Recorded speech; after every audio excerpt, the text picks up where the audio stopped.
ako pa utang yung yung nasa ibang bansa din. Yung mga kaklase ko dati.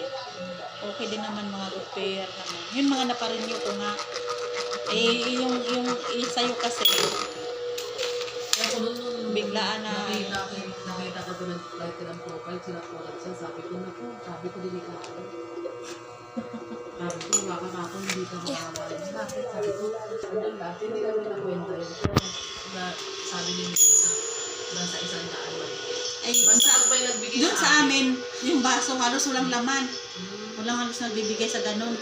Ang iba Gcash, pero pag ang kapatid ko ang napagbigyan, wala na yan. Ay, kami hindi.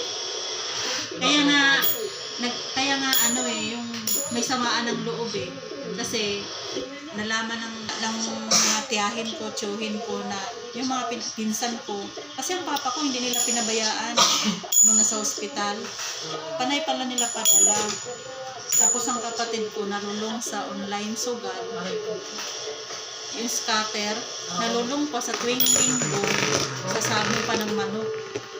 Ako na siya. Kaso, hindi pa pwede. Yung picture na yun, nung bago maglibing papa ko, pagkalibing pala ni papa. Pag nag-forty sa Oo.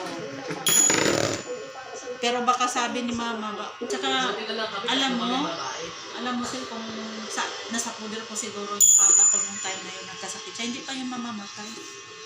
Napabayaan yun. Pero mo, inatake papa ko, sinundo pa ang kapatid ko sa sabungan.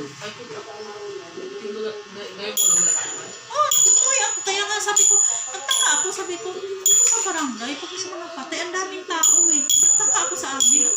Sa amin, madami talaga kasi nga sa pamilya pa lang namin, wala na talaga. Pero kung titingnan mo, ang mga kapitbahay, kunti lang. Hi guys.